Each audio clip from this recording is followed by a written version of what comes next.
What's going on, gamers? We got an interesting video here by Moore's Law is Dead, basically saying that Sony is now going the smart delivery route for next generation and is getting ready for that. So that means that not so much from a third party perspective, this is the difference, but more like from a first party perspective, according to what I read and understand, where the PS5, the PS6, and the handheld are all going to have a smart delivery system, and you're not going to have to basically pay for upgrades now. It'll just be a seamless transition, which I believe they should have done. That's a good system that Microsoft has. The difference is the third party aspect of it, because I don't think developers want to do that, because that means they have to pay more money out from the Xbox pool, though they got that money at Microsoft, but they ended up costing them from Satya, to hope that the developer would do that. Whereas in this situation, Sony's trying to do it for their own ecosystem because they want it to be exclusive only. So we can kind of see that being a thing. So let me know what you guys think about this. Like, comment, subscribe as usual. Let's see what happens and what he has to reveal. Here we go.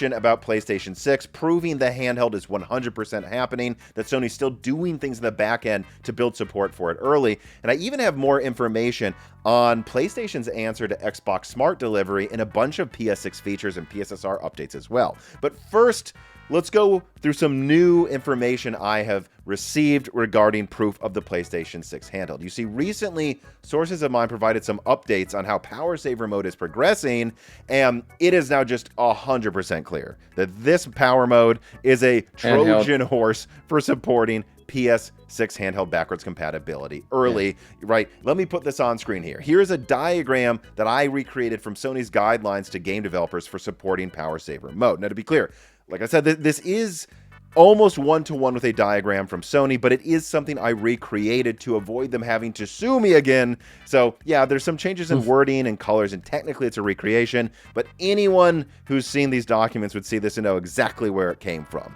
Anyways, on the left, you can see that this is for how you would thread the cores for PS5 base or PS5 Pro. Remember, Trinity is the codename for PS5 Pro.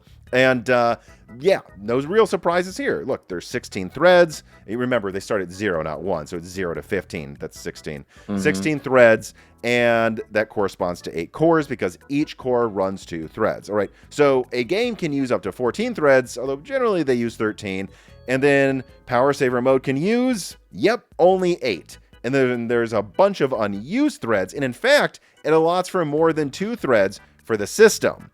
That would mean you would need 2 cores to run those 3 system threads while you're running a game in full screen mode.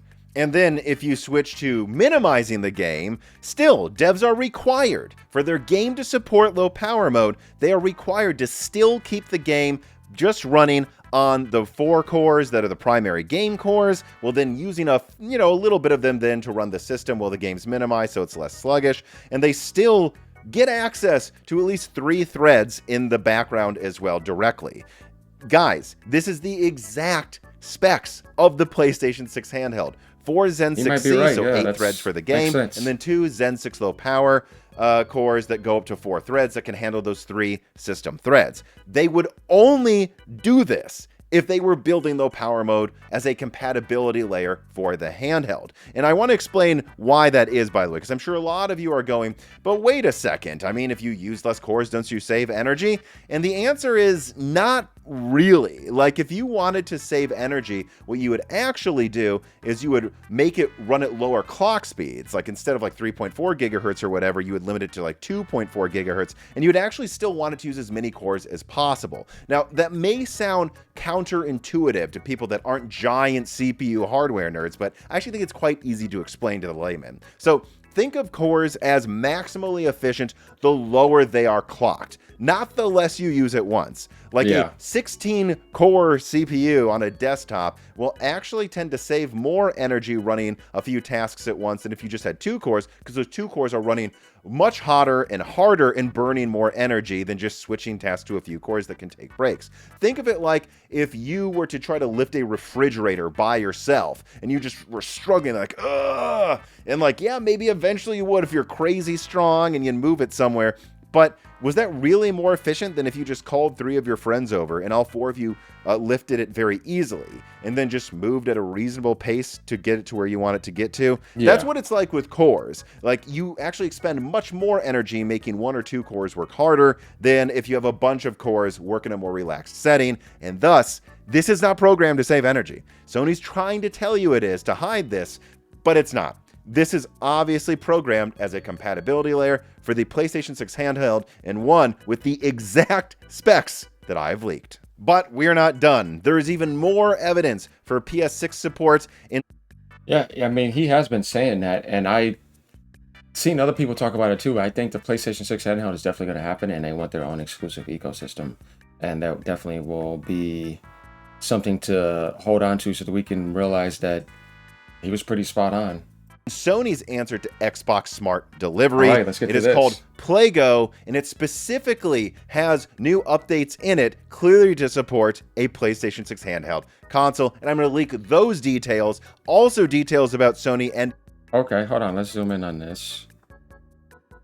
We want to share an important update. PS services for new PlayStation 4 title. Oh, looks like services for PS4 are going to be winding down as well too.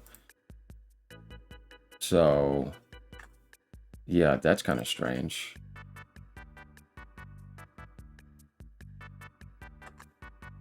PS4 support this year, and new updates for PSSR after an ad from a sponsor.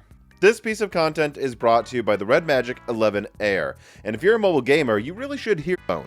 It looks incredible with a striking transparent design as well. Go. What is now basically PlayStation's equivalent to Xbox Smart Delivery after an update with SDK 13. Apparently that came out a couple weeks ago to developers. Again, SDK 1 was like the launch PS5 SDK. SDK 13 is the current and newest one for developers that basically adds Sony's Smart Delivery. So if I put this quote on screen here from one of my longest running sources, this person told me that I should know that we, and this person works at Sony, updated PlayGo with SDK 13. Basically, it is now our version of Xbox's Smart Delivery, and it allows for devs to organize chunks of differing assets and textures for each PlayStation console so that a given console only downloads the exact files it will use. Up until now, developers would have to include everything a PS5 Pro's would need with higher resolution textures and higher detail assets in every PS5 download, regardless of if the console downloading it was a Pro or not, but no longer.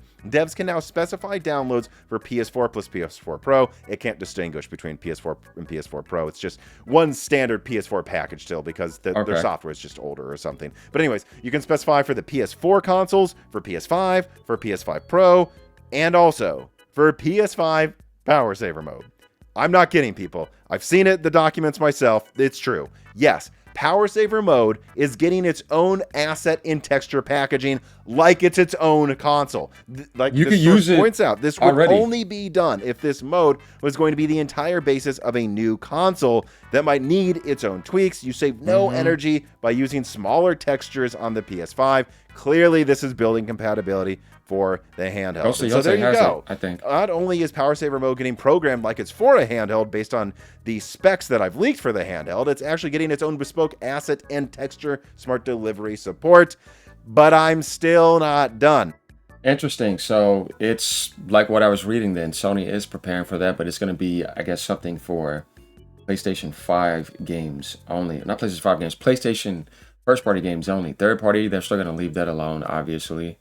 I mean, it just is what it is on that. But yeah, I want you guys to let me know what you think about that. Sony basically going down that route, but for their games. Another source a week ago shared with me this update from Sony that they sent out to game devs regarding the sunsetting of PS4 software support. Let me throw this quote on screen.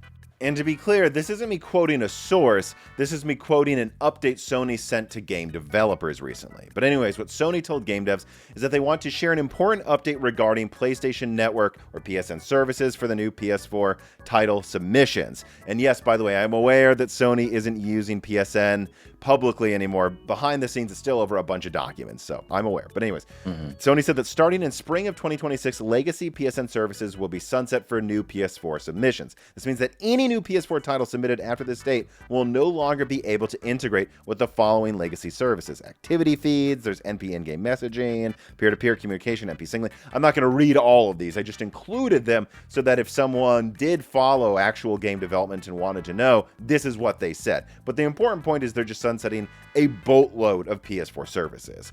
And Sony says that for people to future-proof their projects that are still on PS4, that they should adopt the new cross-gen SDK, which offers access to newer, more robust PSN services. These services, and this is the important part, are designed to provide a more unified and scalable foundation across console generations.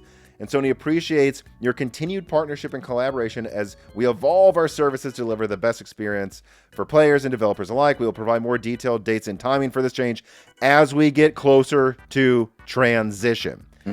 So there it is. They're directly saying a transition is coming soon and that they're preparing legacy games for scaling across and having a foundation for future console generations. And just to be clear, what Sony is saying is they're not saying that PS4 games aren't going to work after 2026. They're just saying that for PS4 games to continue to function optimally, they need to be patched to referencing PS5's cross-gen network features. The legacy stuff is going away. Sony wants everything unified so they can scale a new foundation for future console generations.